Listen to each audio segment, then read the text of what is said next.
আলহামদুলিল্লাহ, আল্লাহ তাআলার কাছে লাখ লাখ শুকর যে মহান রব্বুল আলামিন আল্লাহ তাআলা আপনাকে এবং আমাকে আজকের এই পবিত্র মহিতি মজলিস রাতের ইবাদতের ক্ষমার রাতে আল্লাহ তাআলা আল্লাহর ঘর মসজিদে আসার এবং বসার আল্লাহ তৌফিক দিয়েছেন। সেজন্য আমরা সবাই দিল থেকে মালিকের শুকরিয়া জ্ঞাপন করছি, আলহামদুলিল্লাহ। রব্বুল আলামিন আল্লাহ তাআলা যেন আমাদেরকে আজকের দিনে আল্লাহ যেন ক্ষমা করে দেন, সকলে বলেন আমিন। শবে বরাত, হাদিসের ভাষায় এই রাতকে লাইলাতুন নিসফি মিন শাবান বলা হয়, মধ্য শাবানের রজনী। শবে বরাত এটা হাদিস বা কোরআনের শাব্দিক শব্দের অর্থ বা এরকম কোনো নাম নয়, এটা একটা ফার্সি শব্দে দ্বারা বলা হয়েছে। এরকম অনেক শব্দ আছে যেগুলোকে আমরা ফার্সি ভাষায় বলে থাকি, নামাজ, জান্নাত, বহু শব্দ এরকম আছে। এই শবে বরাতটাও এমনই একটা শব্দ। রাসূলুল্লাহ সাল্লাল্লাহু আলাইহি ওয়াসাল্লাম এই রজনীর ব্যাপারে কোরআন হাদিসের অনেকগুলা কথাই কোরআন এবং হাদিসের মধ্যে আছে। তার মধ্যে রাসূলুল্লাহ সাল্লাল্লাহু আলাইহি ওয়াসাল্লাম বলেন, হযরতে মুআজ ইবনে জাবাল রাদিয়াল্লাহু তাআলা হইতে বর্ণিত, তিনি বলেন আল্লাহ তাআলা রাতের মধ্যে 5টা শ্রেষ্ঠ রাত রাখছেন। যেই 5টা শ্রেষ্ঠ রাত মানুষ যদি জাগ্রত থাকে, ইবাদত করে, আল্লাহ তাআলা তাদেরকে এই রাত 5 রাত জাগ্রত করার কারণে আল্লাহ তাদেরকে জান্নাত দান করবে। 1 নাম্বার, জিলহজ মাসের 8 তারিখের যে রাত থাকে ওই রাত। 2 নাম্বার, 9 জিলহজের যে রাত আছে ওই রাত। 8-এর রাত, 9-এর রাত, দুটোটাই জিলহজের, দুইটা। 3 নাম্বার, রাসূলুল্লাহ সাল্লাল্লাহু আলাইহি ওয়াসাল্লাম বলেন, জিলহজ মাসের 10 তারিখ তথা কুরবানি ঈদের রাত, ঈদের রাতে যে বান্দা সজাগ থাকে। 3 নাম্বার। 4 নাম্বার বলে রাসূল সাল্লাল্লাহু আলাইহি ওয়াসাল্লাম বলেন, রমজান মাসের যে মাস শেষ হওয়ার পর ঈদ আসে, এটাকে ঈদুল ফিতর বলা হয়, ওই ঈদুল ফিতরের রাত। 5 নাম্বার, রাসূলুল্লাহ সাল্লাল্লাহু আলাইহি ওয়াসাল্লামের সাহাবী বলেন, অসংখ্য অগণিত বান্দাকে আল্লাহ তাআলা যাদেরকে ক্ষমা করে দেন, সে আরেকটি রাত হলো মধ্য শাবানের রাত। এই 5 রাতের কথা হাদিসে উল্লেখযোগ্য আছে। সুনান ইবনে মাজার মধ্যে 1389 নম্বর হাদিস আল্লাহ রাসূল সাল্লাল্লাহু আলাইহি ওয়াসাল্লামের সাহাবী হাদিস বর্ণনা করেছেন। আম্মা আয়েশা সিদ্দিকা রাদিয়াল্লাহু তাআলা তিনি বলেন, আমি রাসূলুল্লাহ সাল্লাল্লাহু আলাইহি ওয়াসাল্লামকে 15ই শাবান মধ্য রজনী যেটাকে বলা হয় শবে বরাতের রাতে আমি রাসূলুল্লাহ সাল্লাল্লাহু আলাইহি ওয়াসাল্লামকে বিছানায় তালাশ করতেছিলাম, তাকে খুঁজে পাচ্ছিলাম না। আমি তাকে খুঁজতে খুঁজতে গিয়ে দেখি তিনি জান্নাতুল বাকির মধ্যে আসমানের দিকে তাকাইয়া আল্লাহর কাছে কি জানি প্রার্থনা করতেছেন। আমি তার কাছে যাওয়ার পর তিনি আমাকে জিজ্ঞেস করলেন, আয়েশা, তুমি এখানে কেন এসে হাজির হয়েছো? রাসূলুল্লাহ সাল্লাল্লাহু আলাইহি ওয়াসাল্লাম বলেন, তুমি কি ভাবতেছো যে তোমার নবী মুহাম্মদুর রাসূলুল্লাহ কোন আমানতের খেয়ানত করবে? না, তা কখনোই হতে পারে না। আজকের এই রজনীতেই আল্লাহ তাআলা ক্ষমার ঘোষণা করেছেন, এই জন্য আমি কবরবাসীদের কাছে এসে হাজির হয়েছি, তাদের জন্য ক্ষমা প্রার্থনা করেছি, আমি নিজের জন্য ক্ষমা প্রার্থনা করেছি। এই মধ্য রজনী, এই মধ্য রজনীর বিষয়ে সবচেয়ে গুরুত্বপূর্ণ যে হাদিস রাসূলুল্লাহ সাল্লাল্লাহু আলাইহি ওয়াসাল্লামের সাহাবী হযরতে মুআজ ইবনে জাবাল রাদিয়াল্লাহু তাআলা হইতে বর্ণিত, তিনি বলেন যে শাবানের মধ্যে যে রজনী আছে ওই রাত্রিতে আল্লাহ তাআলা সকল মানুষকে ক্ষমা করেন, 2 ব্যক্তি ছাড়া। সকল মানুষকে কি করেন? ক্ষমা করেন। কয় ব্যক্তি ছাড়া? 2 ব্যক্তি ছাড়া। 1 ব্যক্তি যে আল্লাহর সাথে শিরিক করে, 2 ব্যক্তি যে দুনিয়ার মধ্যে হিংসা বিদ্বেষ লালন করে, অহংকারী ব্যক্তি, হিংসুক ব্যক্তিকে আল্লাহ তাআলা ক্ষমা করেন না। রাসূলুল্লাহ সাল্লাল্লাহু আলাইহি ওয়াসাল্লাম বলেন, হিংসা মানুষের মধ্যে যার মধ্যে থাকে, হিংসুক ব্যক্তি আল্লাহর জান্নাতে প্রবেশ করবে না। হিংসুক ব্যক্তি সত্য কথা মেনে নিতে পারে না।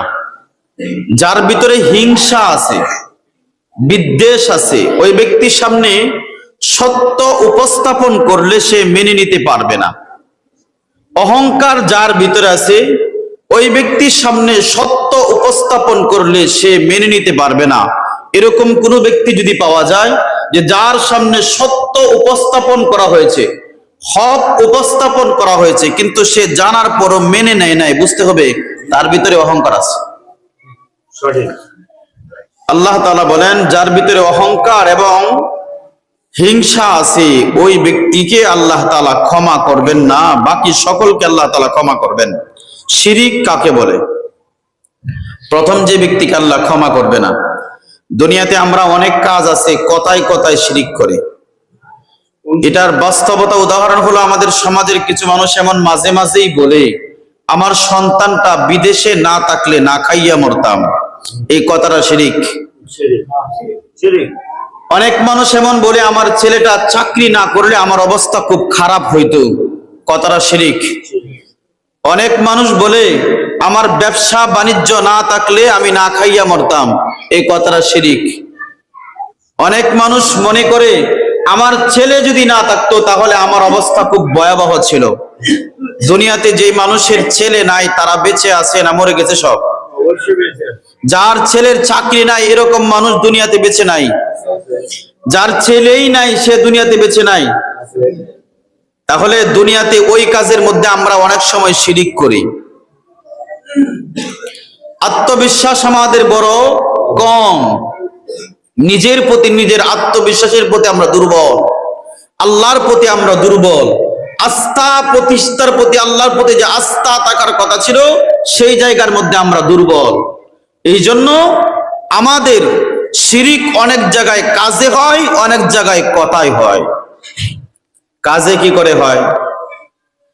অনেক মানুষ আছে ঘর বানছে, ঘর বাঁধার পর ঘরের মধ্যে বিভিন্ন রকমের বিভিন্ন কিছু লাগায় ঘর টিকিয়ে রাখার জন্য। বিভিন্ন সিনারি, বিভিন্ন ছবি, পীরের ছবি, বিভিন্ন কিছু লাগায়। ব্যবসায়ী অনেক মানুষ আছে দোকানে ব্যবসার ক্ষেত্রে পীরের ছবি লাগাইয়া রাখে, যে লাগাইয়া রাখলে পীরের এই ছবির কারণে বরকত হবে। শিরিক। ব্যবসায় বরকত দেওয়ার মালিক কে? অনেক মানুষ ব্যবসার শুরুর দিকে আরেকটা শিরিক করে। প্রথম দোকান খুলছে, মনে করেন প্রথম সকালবেলা ফার্স্ট টাইম দোকান খুলছে। কোন একজন ব্যক্তি তার আর্থিক অবস্থা দুর্বল থাকার কারণে তার কাছে গিয়ে হাজির হইলো যে, ভাই আমার কাছে 1 কেজি লবণ দাও, আমার ঘরের মধ্যে লবণও নাই, টাকাও নাই, তোমাকে টাকাটা 2 দিন পরে দিব। সে বলবে, নাই, ব্যবসা শুরু করছি মাত্র, এখনো বনি করি নাই, আপনাকে বাকি দেওয়া যাবে না। দিলে কি হবে? আমার সারাদিন ব্যবসা বাকি যাবে। এই যে চিন্তা, এটা পুরোটাই শিরিক। এটা কাজের শিরিক। ব্যবসায় বরকত দিবে কখন, কিভাবে? আপনার নিয়ত, আপনার কাজ, আপনার অবস্থানের উপর আল্লাহ ব্যবসায় বরকত দিবে। একজন লোকে বাকি নেওয়ার কারণে সারাদিন বাকি যাবে, এটা কখনো সম্ভব হতে পারে না। এই চিন্তাটাই হলো একটা শিরিক যুক্ত চিন্তা। হ্যাঁ, যদি কাউকে আপনি বাকি দিতে না চান সেটা আপনার ভিন্ন ব্যাপার, আপনার ব্যবসা, আপনার আপনি ভালো বোঝেন যে আপনি তাকে দিবেন কি দিবেন না। কিন্তু এই কথা যদি মনে করেন যে ব্যবসা শুরু করলাম, মাত্র দোকান খুলছি, এখন আপনি এসে বাকির জন্য হাজির বলেন, না না না, এখন বাকি দেওয়া যাবে না, এখন বাকি দিলে আমার ব্যবসা সারাদিন লস হবে, এটা পুরাটাই হলো শিরিক। আল্লাহ তাআলা আমাদেরকে শিরিক যুক্ত কাজ থেকে বেঁচে থাকার তৌফিক দান করুন। লা তুশরিক বিল্লাহ। আল্লাহ বলে, তোমরা দুনিয়ার মধ্যে আমি আল্লাহর সাথে শিরিক করো না, শিরিক করো না। দুনিয়ার মধ্যে এমন মানুষ আছে ইবাদতের মধ্যে শিরিক করে, ইবাদতের মধ্যে শিরিক করে, ইবাদতের মধ্যে শিরিক করে, আল্লাহর ইবাদত করে, মানুষের হুকুম ইবাদতের মধ্যে মানে। যেই কাজের মধ্যে, যে ইবাদতের মধ্যে আল্লাহর ইবাদতের সাথে কোনো মানুষের ইবাদত যুক্ত হয়ে যায়, এটাকে শিরিক যুক্ত ইবাদত বলা হয়। শিরিক মুক্ত ইবাদত করতে হবে। এরপর আল্লাহ তাআলা অন্য আয়াতে বলেন, লা তুশরিক বিল্লাহ ইন্নাশ শিরকা লাযুলমুন আযীম। যারা দুনিয়াতে শিরিক করে তারা শিরিকের মাধ্যমে আল্লাহর সাথে বড় জুলুম করে। আল্লাহ বলে, ইন্নাশ শিরকা লাযুলমুন আযীম। যে দুনিয়াতে শিরিক করে সে আল্লাহর উপর জুলুম করে, যে আল্লাহর উপর জুলুম করে সে কখনো আল্লাহর জান্নাতে যাবে না। ইবাদতের মধ্যে শিরিক হয় কি করে? মানুষ দুয়ার মধ্যেও শিরিক করে, ইবাদতের মধ্যেও শিরিক করে। অনেক মানুষ মাজারে যায়, বিভিন্ন রকমের কবরের কাছে যায়, মাথাটা লাগাইয়া কবরেরকে সেজদা করে। কবরকে সেজদা করা হালাল না হারাম? স্বয়ং সম্পূর্ণ হারাম। কোনোভাবেই কোনো যুক্তিতেই হালাল হওয়ার কোনো সুযোগ নেই। আপনি যত কিছু বোঝান, সম্মান বোঝান, যা কিছু আপনি বোঝান, যেভাবেই বোঝান, আল্লাহ ছাড়া কারোর সামনে মাথা নত করা কি বলেন? হারাম। কোন কবরে, কোন মাজারে একজন বড় আল্লাহওয়ালা হয়ে আছে। আশ-শাবানি তানভী রাহমাতুল্লাহ আলাইহি অনেক বড় বুজুর্গ ছিল। আমাদের দেশের মধ্যে, সিলেটের মধ্যে দুইজন ব্যক্তি আছেন বড় বড়, যাদেরকে সবাই প্রসিদ্ধ চিনি। তাদের নাম কি বলেন? শাহজালাল, শাহপরাণ। তারা দুনিয়ার মধ্যে বুজুর্গ মানুষ ছিল, আমরাও মানি, আপনারাও মানেন। কিন্তু বুজুর্গ ছিল বলে তার কবরে গিয়ে সেজদা দিবে, তার কবরে কিছু চাইবে, পুরাটাই হারাম এবং শিরকের অন্তর্ভুক্ত। অনেক মানুষ কবরের কাছে গিয়ে সন্তান চায়। সন্তান কি করে চায়? যে বাবা আমাকে একটা সন্তান দিন। গোটা পৃথিবীর যত বুজুর্গ আছে সব বুজুর্গ মিল্লা যদি সারা রাত চেষ্টা করে, সারা রাত দোয়া করে, দুনিয়ার কোন মানুষকে সন্তান দিতে পারবে? সম্ভব না। সন্তান দেওয়ার একচ্ছত্ব ক্ষমতার মালিক হচ্ছে আল্লাহ। আপনি দুনিয়াতে বালা মুসিবতে আছেন, দুনিয়ার সব মানুষ চেষ্টা করলে আপনার বালা মুসিবত দূর করতে পারবে না, যতক্ষণ পর্যন্ত মালিক আপনার থেকে বালা মুসিবত দূর না করবে। আমরা বালা মুসিবতে পড়লে মাজারে বিভিন্ন জায়গায় গিয়ে চাই যে আমার জন্য আমাকে এই উচিলে মাফ করে দেন। আমরা যত বালা মুসিবত যা কিছু প্রয়োজন চাইবো কার কাছে? আল্লাহর কাছে চাইবো, দুনিয়ার কারো কাছে আমরা চাইবো না। শিরিক, দোয়ার মাধ্যমে শিরিক না করা, চাওয়ার মাধ্যমে শিরিক না করা, ইবাদতের মাধ্যমে শিরিক না করা, আল্লাহর সাথে কাউকে অংশীদার না বানানো। এই কথাটাই আল্লাহ বলে, যারা শিরিক করে তাদেরকে আজকের এই রজনীতে আল্লাহ তাআলা ক্ষমা করবে না। 2 নাম্বার, অহংকার যার মধ্যে আছে, হিংসা যার মধ্যে আছে, ওই ব্যক্তিদেরকে আল্লাহ তাআলা ক্ষমা করবে না। আল্লাহ রাসূল সাল্লাল্লাহু আলাইহি ওয়াসাল্লাম বলেন, যে বান্দার মধ্যে হিংসা আছে, বিদ্বেষ আছে, অহংকার আছে, অহংকার জড়িত মানুষগুলা আল্লাহর জান্নাতে যাবে না। এই অহংকারের কারণে ইবলিস আল্লাহ তাআলার প্রিয় ছিল, আল্লাহর আদেশ মানে নাই। কিসের কারণে? ইবলিস আল্লাহর কাছে বলেছিল, আনা খায়রুম মিনহু খালাকাতানি মিন নার ওয়া খালাকাতাহু মিন তিন। আল্লাহ তাআলা যখন আদম আলাইহিস সালাতু ওয়াস সালামকে বানালেন, আল্লাহ তাআলা তখন আদেশ করলেন, ইবলিস তুমি আমার আদমকে সম্মানের সিজদা করো। আল্লাহর হুকুম ছিল। কার হুকুম বলেন? আল্লাহর হুকুম ছিল তখনকার সময়ের জন্য। এখন যদি কেউ মনে করে যে ইবলিসকে তো আল্লাহ আদেশ করেছিল সম্মান সূচক আদমকে সেজদা করার জন্য, তাহলে এখনকার সময়ে মানুষকে সম্মানের সেজদা দিতে সমস্যা কোথায়? সমস্যা আছে। তখনকার সময়ের জন্য এটাই ছিল আল্লাহর আদেশ, এটা ছিল আল্লাহর হুকুম, এটা ছিল আল্লাহর পক্ষ থেকে ইবাদত। কিন্তু এখনকার সময়ে এই ইবাদত আর গ্রহণযোগ্য নয়, এখনকার ইবাদত জন কবুল নয়। কারণ দুনিয়ার মধ্যে আল্লাহ ছাড়া কারো সামনে মাথা নত করা যায় না, আল্লাহ তাআলা স্পষ্ট নিষেধ করেছেন। এই জন্য আদম আলাইহিস সালাতু ওয়াস সালামকে আল্লাহ তাআলা যখন আদেশ করেছিলেন, এটা আদম আলাইহিস সালাতু ওয়াস সালামকে আদেশ করেছেন, এটা আল্লাহর হুকুম ছিল, তখনকার সময়ের জন্য নির্ধারিত ছিল। এখনকার সময়ের জন্য এটা আর কার্যকরী নয়। এই জন্য আদম আলাইহিস সালাতু ওয়াস সালামকে আল্লাহ তাআলা বললেন, ইবলিস আদমকে সিজদা দাও। ইবলিস তখন একটা বুদ্ধি কাটানো, খায়রুম মিনহু, আমি তার থেকে উত্তম।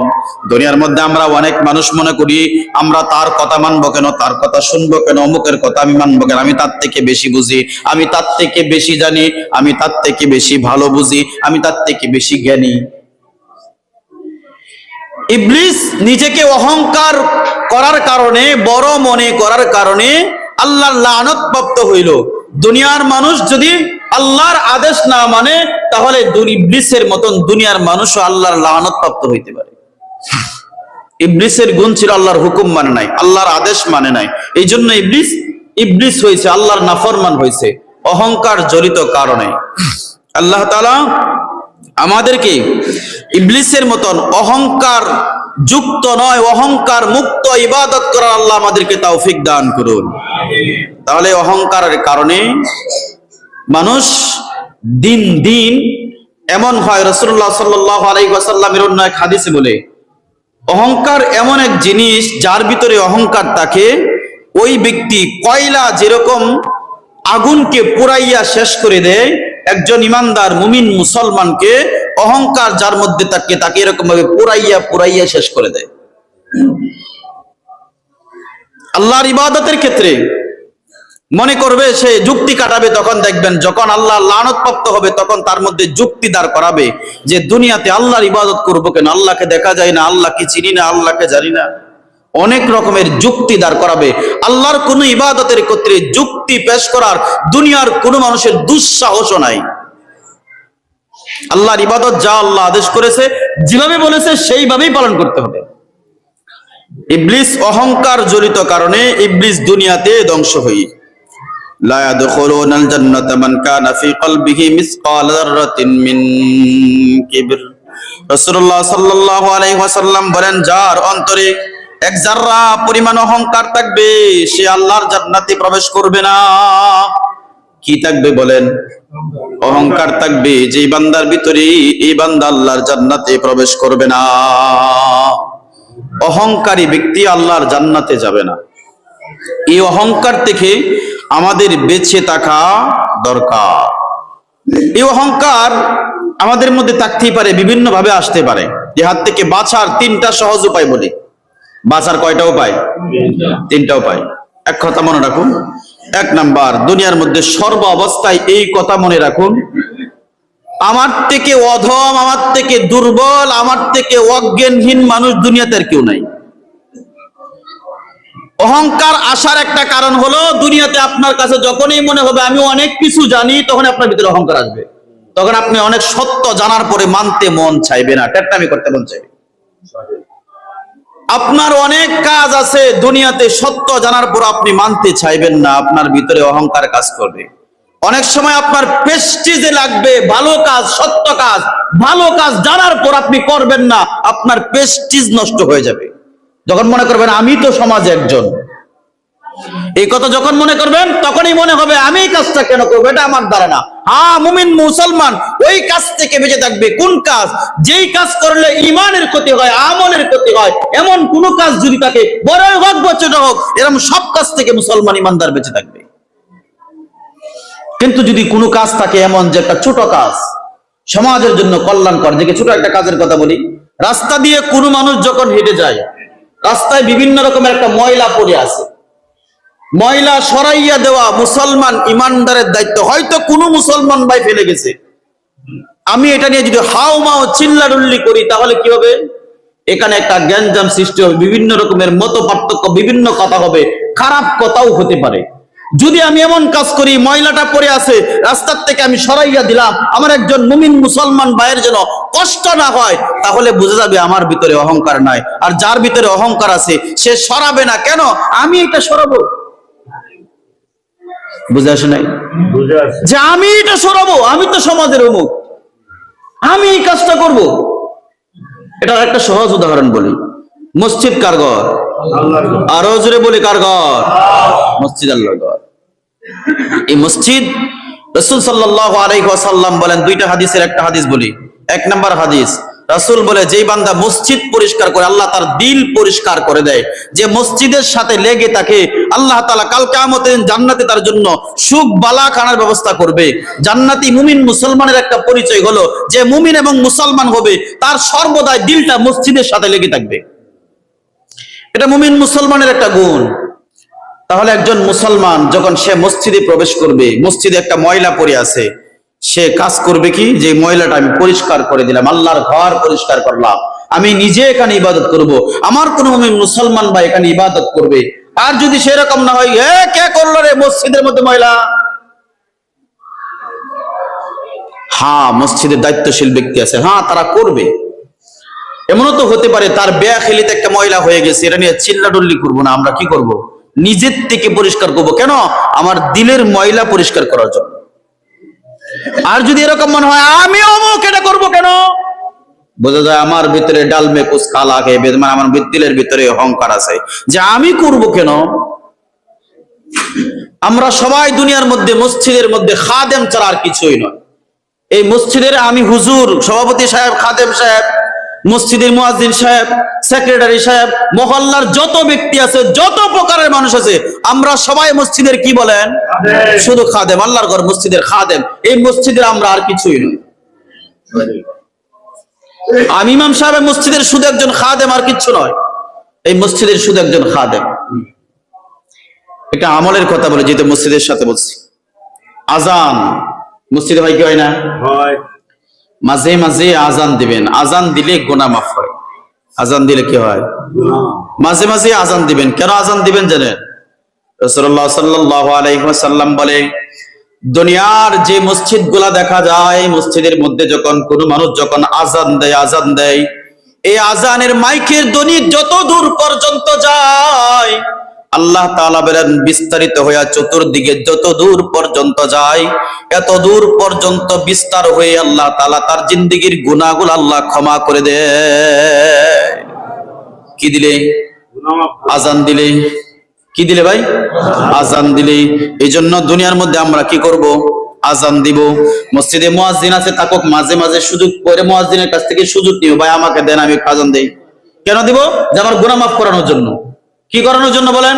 আমার গুনাহ মাফ করানোর জন্য, যে আমি একটু আজান দেই, দেন আমাকে একদিন আজান দেই। আজান দিলে কি হবে? আজানের ধ্বনি যত দূর পর্যন্ত যাবে আওয়াজ, এত দূর পর্যন্ত বিস্তৃত জায়গা জুড়ে আল্লাহ তাআলা এত পরিমাণ গুনাহ আল্লাহ ক্ষমা করে দেবে। কোথায় ছিলাম মনে আসেনি?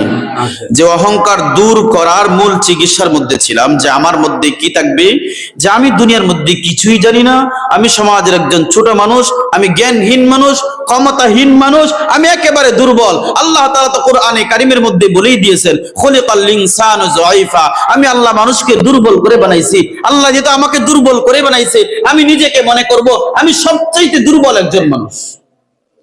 তাহলে আর আমার মধ্যে অহংকার যখন থাকবে না, আর তখন আল্লাহ তাআলার এই ইবাদত করা আমার জন্য সহজ হবে, আল্লাহর হুকুম মানা সহজ হবে, জান্নাতে যাওয়া সহজ হবে। এক নাম্বার অহংকার থেকে বাঁচার এক নাম্বার গুণ কি? যে নিজেকে সবসময় ছোট মনে করা। নিজেকে কি মনে করা? সবাই বলি ছোট মনে করা। দুই নাম্বার, নিজের আসল পরিচয় ও হাকিকত স্মরণ করা। আসল পরিচয় কি আমাদের? আমাদের আসল এক নাম্বার পরিচয় হলো, আমরা দুনিয়ার মধ্যে আমাদের কোনো অস্তিত্ব ছিল না, আমাদের কোনো পরিচয় ছিল না, আমরা পরিচয়হীন ছিলাম। কথা বলেন ঠিক না? আমাদেরকে আল্লাহ তাআলা একটা নাপাক শুকরাণু থেকে আল্লাহ বানাইছে, এমন এক জিনিস থেকে বানাইছে যেটা কাপড় লাগলে এটাকে নাপাক হইয়া যায়, শরীরে লাগলে শরীর নাপাক হইয়া যায়, যেখানে লাগে সেখানে নাপাক হয়। কথা বলেন ঠিক না? আল্লাহ তাআলা বলে, বান্দা তোমার কোনো পরিচয় ছিল না, তোমার কোনো পরিচয় ছিল না, আমি আল্লাহ তোমাকে নাপাক একটা শুকরাণু থেকে, তোমার বাবার উরস থেকে আমি আল্লাহ তোমার মায়ের গর্ভে পাঠালাম। সেখানে আমি আল্লাহ তাআলা আস্তে আস্তে আস্তে আস্তে ফেরেশতার মাধ্যমে আল্লাহ আমি তোমাকে বানাইলাম। তোমার কোনো পরিচয় ছিল না। তোমার মায়ের গর্ভে যখন তুমি ছিলা, সেখানে কোনো বাতাস ছিল না, সেখানে কোনো আলো ছিল না, সেখানে তোমার কোনো কিছু ছিল না, তোমার খাবারের কোনো ব্যবস্থা ছিল না। সেখানে যিনি সব সময় সর্ব অবস্থায় খাবারের ব্যবস্থা করে দিয়েছেন তিনি কি? তিনি হলেন আপনি আমার মালিক আল্লাহ। সেই মালিক আল্লাহ বলে তোমার কোনো পরিচয় ছিল না। আবার তুমি এই কথা মনে রাখো যে আমার কোনো পরিচয় থাকবে না, আমি একদিন শেষ হইয়া যাব। এই মাটির ঘর অন্ধকার কবরের মধ্যে যখন তোমাকে রাখা হবে, কবরের মধ্যে রাখার পর আপনি আমার অস্তিত্ব শেষ হইয়া যাবে। এই দুনিয়ার মধ্যে এখন একটা পরিচয় আছে, 100 বছর পর আপনি আমার কোনো পরিচয় এই সমাজে থাকবে না। বলুন দেখি, এই সমাজে 100 বছর আগে যারা ছিল, এই জায়গার মালিক ছিল, 100 বছর পরে এদের কোন নাম নিশানা থাকবে? নতুন বাড়িওয়ালা, নতুন জায়গাওয়ালা, নতুন এই জায়গার মালিক হবে। আবার এই জায়গার জেনারেশন পরিবর্তন হলে 100 বছর যাওয়ার পর এখন বর্তমান যারা বাড়িওয়ালা আছে, এরকম অনেক হাজার বাড়িওয়ালার নাম নিশানা কিছুই থাকবে না, এই সমাজের মধ্যে পরিচয় থাকবে না। আল্লাহ তাআলা বলে, তোমার মধ্যে থেকে তুমি যদি অহংকার দূর করতে চাও, তাহলে তুমি নিজের মধ্যে এই কথা চিন্তা করো যে আমি দুনিয়ার মধ্যে এক সময় আমার কোনো পরিচয় ছিল না, আরেক সময় দুনিয়ার থেকে চলে যাওয়ার পর আমার আর কোনো পরিচয় থাকবে না, আমি অস্তিত্বহীন হইয়া যাব।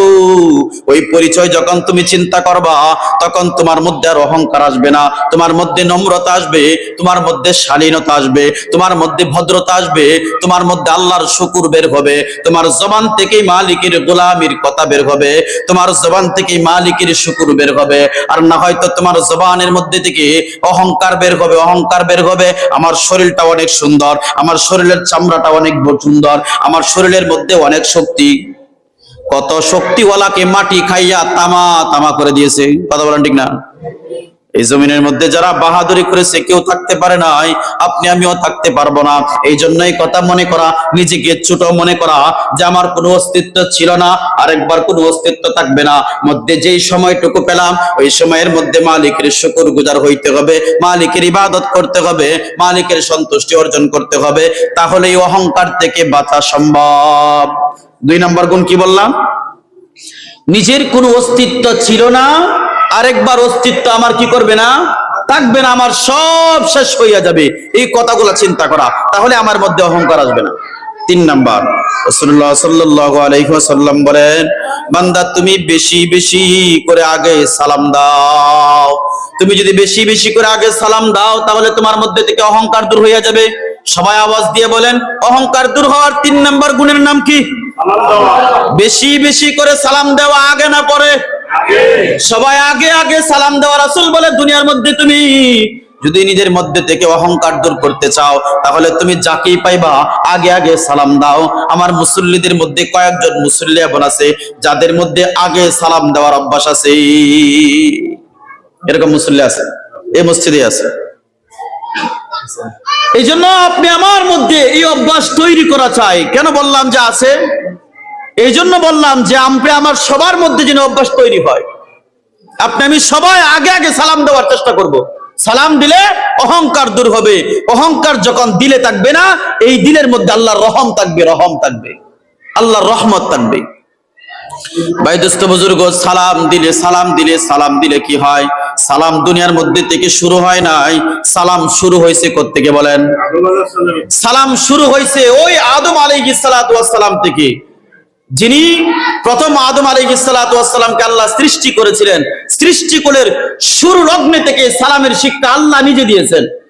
কে দিয়েছে? আরে বলেন, কে দিয়েছে? আল্লাহ নিজে আদমকে শিখাইছে। আদম আলাইহিস সালাতু ওয়াস সালামকে আল্লাহ যখন সৃষ্টি করলেন, সৃষ্টি করার পর হযরতে আদমকে দেখাইয়া বললেন, ওই যে দেখো এখানে ফেরেশতারা বসে আছে, তাদের কাছে তুমি যাইবা, যাওয়ার পর কি করবা? তাদের কাছে যাইয়া তুমি সালাম দিবা। কি করে সালাম দিবা? আল্লাহ তাআলা শিখাইয়া দিলেন, আসসালামু আলাইকুম। এতটুক পর্যন্ত তুমি ফেরেশতাদের কাছে গিয়ে বলবা। কোন পর্যন্ত বলবে? আসসালামু আলাইকুম। তুমি এই পর্যন্ত গিয়ে ফেরেশতাদের কাছে বলবা। তবে হ্যাঁ, একটা কথা ভালো করে মনে রাখো, ফেরেশতারা এই সালামের উত্তর দিবে। উত্তর কি দেয় তুমি ভালো করে শিখবা। এটা তোমার এবং তোমার সন্তানদের জন্য উত্তম একটা অভিবাদন। কাকে বলে? আল্লাহ। আপনি আমার পিতা আদম আলাইহিস সালাতু ওয়াস সালামকে আল্লাহ বলে। এবার আদম আলাইহিস সালাম ফেরেশতাদের কাছে গেলেন, আসসালামু আলাইকুম পর্যন্ত তিনি বললেন। ফেরেশতারা সালামের জবাব দিলেন, ওয়া আলাইকুমুস সালাম ওয়া রাহমাতুল্লাহ। আদম আলাইহিস সালাম শুধু শান্তির দোয়া করলেন, ফেরেশতারা শান্তিরও দোয়া করলেন, লগে আরেকটা শব্দ বাড়াইয়া দিলেন, ওয়া রাহমাতুল্লাহ। এই সালামের প্রচলন আমাদের মধ্যে থাকা চাই। এটা কি বোঝায়? যে দুনিয়ার মানুষকে একটা শিক্ষা দেয় আল্লাহ তাআলা। কি শিক্ষা? যে তোমরা যখন কেউ কারো সাথে সাক্ষাৎ করবা, কেউ কারোর সাথে সাক্ষাৎ করলে একটা নিয়ম হলো তুমি তাকে আগে সালাম দিবা। আমরা দুনিয়ার মধ্যে কেউ কারোর সাথে সাক্ষাৎ হইলে কি করব বলেন? সবাই বলে কি করব? আমরা সালাম দিব। পারবো তো ইনশাআল্লাহ? সালাম দিলে নেকি কয়টা? 10 30 পর্যন্ত নেকি পাওয়া যায়। এই হাদিসের আরেক বর্ণনা, রাসূলুল্লাহ সাল্লাল্লাহু আলাইহি ওয়াসাল্লামের কাছে একজন সাহাবী আসলেন। একটা মজমার মধ্যে তিনি বসা ছিলেন। একজন সাহাবী আসলেন, আসসালামু আলাইকুম বললে বসে গেলেন। আল্লাহর নবী বলেন তিনি 10 নেকি পাইছে, 10 নেকি পাইছে। দ্বিতীয় আরেকজন সাহাবী আসলেন, আসসালামু আলাইকুম ওয়া রাহমাতুল্লাহ বলে বসে গেলেন। আল্লাহর নবী বলল ওই সাহাবী 20 নেকি পাইছে। তৃতীয় আরেকজন সাহাবী আসলেন, যিনি মজদার মধ্যে এসে সালাম দিলেন, আসসালামু আলাইকুম ওয়া রাহমাতুল্লাহি ওয়া বারাকাতুহু। যখন বারাকাতুহু পর্যন্ত বললেন, আল্লাহর নবী বলে ওই বান্দা 30 নেকি পাইছে। নেকি কয়টা পাইছে? তাহলে সালাম দিলে নেকি পাওয়া যায় কয়টা?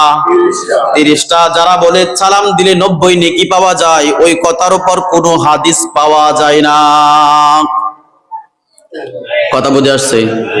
সালাম দিলে 30 নেকি পাওয়া যায়, লইলে আপনি বলেন সালাম দেওয়াটা কি বলেন? সুন্নাহ। সালাম দেওয়া সুন্নাহ, সালামের উত্তর দেওয়া ওয়াজিব হয়ে যায়। আমরা অনেক মানুষ আছে সালাম দেয়, চলে গেছে, সালাম দিছে মাথাটা লড়াইছে চলে গেছে, এটা নিয়ম না।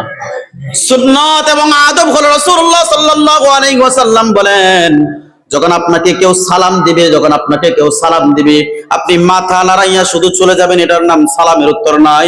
আপনি জবানের মধ্যে আওয়াজ দিয়ে উচ্চারণ করবেন, ওয়া আলাইকুমুস সালাম ওয়া রাহমাতুল্লাহি ওয়া বারাকাতুহু। যে সালাম দিয়েছে তাকে সালামের উত্তরটা শুনাইয়া দিবা, এমন আওয়াজ দিয়ে তুমি সালামের উত্তর দিবা। এটাই হলো আদব, এটাই হলো সুন্নাত। আমরা সালাম দেই, অনেকে সালাম হয় না, আল্লাহ মাফ করুন। সালাম সবাই শুদ্ধ করে শেখার চেষ্টা করো। সালাম সবাই শুদ্ধ করে শেখার চেষ্টা করুন।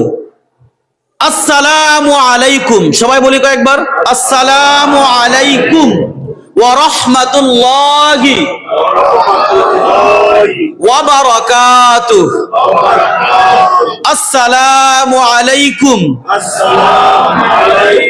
আসসালামু আলাইকুম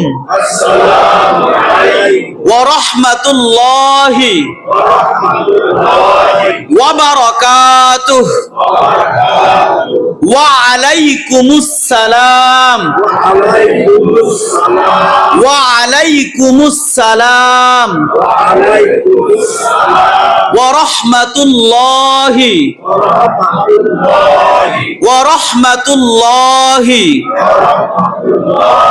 ওয়া বারাকাতুহু। আমরা নিজেও শুদ্ধ করে সালাম দিব, সালামের উত্তরটা শুদ্ধ করে আমরা আদায় করব। অনেকে সালাম দেয় আসসালামু আলাইকুম, আপনি কি কাউকে মারা চিন্তা ভাবনা আছে? যদি তাকে তাহলে সালাম দিবেন যে আসসালামু আলাইকুম, মরে যা তাড়াতাড়ি, তুই মরলে বাসি।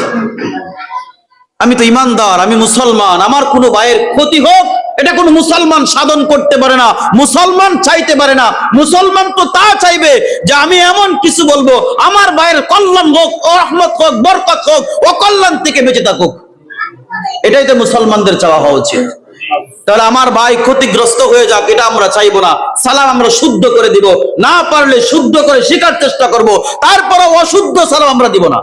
অশুদ্ধ সালাম আমরা প্রত্যেকেই প্রত্যাহার করবো ইনশাআল্লাহ। আল্লাহ আমাদেরকে শুদ্ধ করে সালাম দেওয়ার তৌফিক দান করুন। যেটা বলছিলাম, আজকে হলো 14ই শাবান অর্থাৎ শবে বরাতের রজনী। এই রজনীতে অনেকগুলা কথার মধ্যে 1 নাম্বার কথা বলছিলাম যে আপনি আমার কাছে এই রজনীতে আল্লাহ তাআলা সকলকে ক্ষমা করবেন, 2 ব্যক্তিকে ছাড়া, যার ভিতরে কি আছে শিরিক মুখযুক্ত কোনো কাজ আছে, ইবাদত আছে, ওই ব্যক্তিকে ছাড়া। 2 নাম্বার, যার ভিতরে অহংকার আছে, কিবির আছে, ওই ব্যক্তিকে ছাড়া। এই 2 ব্যক্তি ছাড়া আল্লাহ সকল মানুষকে কি করবেন? ক্ষমা করবেন। আল্লাহ তাআলা বলেন, ইয়া আইয়ুহাল্লাযীনা আমানু তুবু ইলাল্লাহ তাওবাতান নাসুহা। আল্লাহ বলে তোমরা যদি দুনিয়ার মধ্যে খাটিয়ে দিলে তওবা করো, খাটিয়ে দিলে তওবা করো, খাটিয়ে দিলে আল্লাহর কাছে ক্ষমা চাও, তাহলে আল্লাহ তোমাদেরকে ক্ষমা করে দিবেন। অনেকে আমরা প্রশ্ন করি, হুজুর তওবা করব কি করে? কথা বুঝে আসছে না? যে আমরা বলি তওবা করব কি করে, কি দোয়া পড়বো, কোনটা পড়বো, কিভাবে পারবো? ইস্তিগফার, তওবা হলো এমন এক জিনিসের নাম, আমরা যা অন্যায় করেছি এই ভুলগুলাকে নিজের দিলে এই কথা চিন্তা করা যে আমি ভুল করেছি, এটা ভুল, অনুতপ্ত হওয়ার নামে হচ্ছে তওবা। এটা সহজ আরেক উদাহরণ হলো, যত অন্যায় কাজ করি সকল অন্যায় কাজ থেকে ফিরে আসা, ছেড়ে দেওয়া আর ভালো কাজের মধ্যে লেগে যাওয়ার নামে হচ্ছে তওবা। নামাজ পড়ি না, এটা গুনাহ, অন্যায়, নাফরমানি, জানলাম আর করব না, তওবা করলাম, কালকের থেকে নামাজে ধরলাম, এটাই হলো তওবা। আপনি যে অনুতপ্ত হয়েছেন মালিকের কাছে, আল্লাহ আমি নাফরমানি করে ফেলেছি, হ্যাঁ, এখানে মুফাসসিরিনে কেরাম লম্বা অনেকগুলা কথা বলছেন। ইহার মধ্যে কিছু কথা হলো এরকম যে আমার গুনার পাল্লা, অনেকের গুনাহ, সবার গুনাহ সব সমান না, আরো গুনার পাল্লা এমন হয়েছে যেটা আল্লাহ নারাজ হয়ে আছে, তার কাছে তো বিভিন্ন মাধ্যম ধরে ক্ষমা চাইতেই হয়। ইস্তিগফার পড়ুন, কান্না করুন, শিশু বাচ্চার মতন কান্না করুন। একজন বাবার তিনজন ছেলে থাকে, তিনজন ছেলে থাকার পর বাবার কাছে সবাই সবকিছু সব সুন্দর করে চাইতে পারে না। যে ছেলেটা বাবার কাছে বেশি আকুতি মিনতি করে চায়, বাবা দেখবেন তাকে বেশি ভালোবাসে, তাকে দিতে কখনো দ্বিধাদ্বন্দ্ব করে না। দেখেন আপনি, যে ছেলেটা বাবার কাছে ভালো করে চাইতে পারে, বাবার সাথে সম্পর্ক ভালো, দেখবেন সে যখন চায় তখন বাবা দেখবেন চাইলে যেগুলো না করতে পারবে না, দিয়ে দিবে। মালিকের কাছে আপনি যখন চাইবেন, আপনি একটু নম্র হয়ে যান, একটু নরমাল হয়ে যান, যে আমার থেকে দুর্বল আসমানের নিচে জমিনের উপরে আর কেউ নাই।